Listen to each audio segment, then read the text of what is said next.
ये पेज 3 है, इसमें न्यूक्लिक एसिड्स लिखा हुआ है, ये भी बायोकेमिस्ट्री का पार्ट है। एजी लिखा हुआ है, उसके आगे लिखा है purine and then 9 membered ring.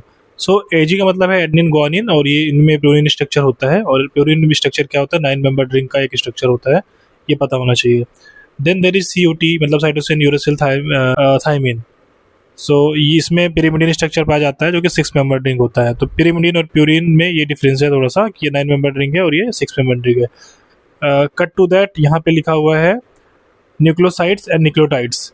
Nucleosides क्या होते हैं और न्यूक्लियोटाइड क्या होते हैं, इसका बेसिक डिफरेंस पूछा जाता है, या फिर क्वेश्चन आता है कि न्यूक्लियोसाइड में क्या क्या प्रेजेंट होता है, क्या एब्सेंट होता है। सो न्यूक्लियोसाइड में नाइट्रोजन बेस, यानी कि प्यूरिन और पिरिमिडिन, जो अपन ने ऊपर डिस्कस किया, प्यूरिन और पिरिमिडिन वो होता है, plus pentose sugar. Pentose sugar क्या है, राइबोज शुगर या फिर डिऑक्सीराइबोज शुगर, वो दोनों प्रेजेंट होकर न्यूक्लियोसाइड बनाते हैं। एंड न्यूक्लियोटाइड क्या होता है, सेम रहेगा, नाइट्रोजन बेस, पेंटोज शुगर, साथ में फॉस्फेट ऐड हो जाएगा। फॉस्फेट के बिना है तो न्यूक्लियोसाइड है, फॉस्फेट के साथ तीनों चीज़ें हैं तो न्यूक्लियोटाइड है। ये इनकी डेफिनेशन है। इन जनरली अगर आपको क्वेश्चन का आंसर करना है, वहाँ पे ऑप्शन को सही लगाना है, तो ये आपको पता होना चाहिए कि इनमें न्यूक्लियोटाइड में फॉस्फेट ऐड हो जाता है, न्यूक्लियोसाइड में ये दोनों चीज़ें होती हैं, बेस एंड शुगर। इधर आएंगे डीएनए और आरएनए लिखा हुआ है। डीएनए में होता है थायमिन और आरएनए में होता है यूरासिल, ये मोस्टली लोग को पता होगा। सो एडेनिन थायमिन है और उसके साथ गुआनिन और साइटोसिन है, तो थायमिन एक्स्ट्रा ऐड है डीएनए में एंड यूरासिल में आरएनए में यूरासिल है। कट टू सीधे नीचे आते हैं एंजाइम्स में। एंजाइम्स के ऊपर यहाँ पे एक और चीज लिखी हुई है, functional unit enzyme, holo enzyme. So ये क्वेश्चन आता है कि एंजाइम्स का फंक्शनल यूनिट क्या होता है, that is holo enzyme.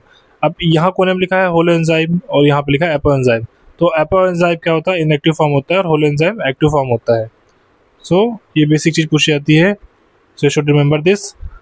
And ये पेज थोड़ा सा कंफ्यूजिंग है क्योंकि अलग अलग चीज़ें लिखी हुई हैं अलग अलग जगह पे। एंड टॉप कॉर्नर पे लिखा हुआ है AUG इनिशिएशन कोड, मतलब ये यूनिवर्सल कोडॉन है, एडेनोसिन, यूरासिल एंड गुआनिन। कोई भी अगर स्ट्रक्चर शुरू होता है, मतलब मैसेंजर आरएनए को मैसेज मिलता है यहाँ से कि हमें प्रोटीन बनाना है, ठीक है, ये चीज़ें करनी है, इनिशिएशन कोड यही रहेगा हमेशा। तो क्वेश्चन पूछा जाता है कि व्हाट इज इनिशिएशन कोड, तो इनिशिएशन कोड में यही रहेगा, AUG वाला। एंड देन यहाँ पे लिखा हुआ है कि एडेनोसिन और थायमिन के बीच में डबल बॉन्ड होता है, गुआनिन साइटोसिन के बीच में ट्रिपल बॉन्ड होता है, तो ये लिखा हुआ है। यहाँ पे बॉन्ड्स का लिखा हुआ है क्या साइज होता है, 0.34 एंगस्ट्रॉम के बीच के स्टैंड्स के बीच में जो चीज़ें होती हैं, बॉन्ड्स होते हैं, और जो बॉन्ड जो यहाँ पे लेंथ है वो 34 एंगस्ट्रॉम है। तो ये मोस्टली कभी कभी पूछता है, बट इतना नेसेसरी नहीं है, बट पता है तो अच्छी बात है।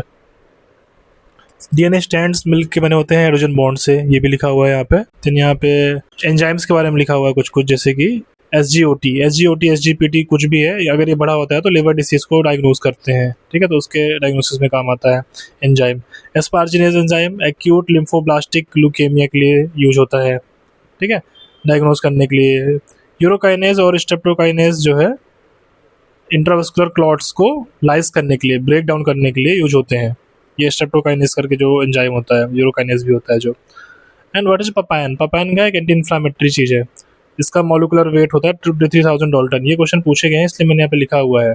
ऊपर बीच में कहीं पे लिखा है बेंजीडीन टेस्ट, हेमेटूरिया के लिए होता है। हेमेटूरिया क्या होता है, यूरिन में ब्लड आना इज कॉल्ड हेमेटूरिया। उसी के ऊपर लिखा है यूरिन एल्ब्यूमिन डिटेक्शन, किसके लिए होता है, किसका यूज करते हैं, हेलर्स नाइट्रिक एसिड टेस्ट का यूज करते हैं उसमें। ऊपर लिखा है साइल्स मेथड, हीमोग्लोबिन के लिए साइल्स मेथड यूज करते हैं। ऊपर लिखा हुआ है foam test, Gmelin test, Fouchet test for bile pigments को आइडेंटिफाई करने के लिए सारे टेस्ट होते हैं, और ये क्वेश्चन पूछे जाते हैं। ये मैंने फार्मेसी वाली मैडम के साथ वीडियो से देखी थी, वहाँ से लिखा था मैंने ये, और ये क्वेश्चन पूछे जाते हैं। और सबसे नीचे लिखा हुआ है ग्लाइकोलिसिस। ग्लाइकोलिसिस में क्या होता है, एरोबिक कंडीशन में पायरुवेट एसिड बनता है।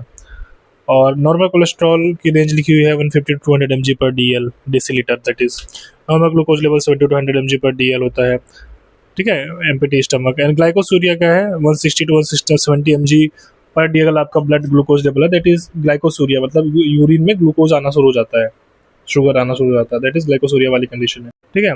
तो एरोबिक कंडीशन में पायरुवेट बनेगा, एनारोबिक कंडीशन में लैक्टेट बनेगा। और यहाँ पे एक और टेस्ट लिखा हुआ है हिप्योरिक एसिड टेस्ट, लिवर के लिए होता है। एंड नीचे लिखा हुआ Kupffer cells liver, Kupffer cells जो है लिवर में पाई जाती हैं।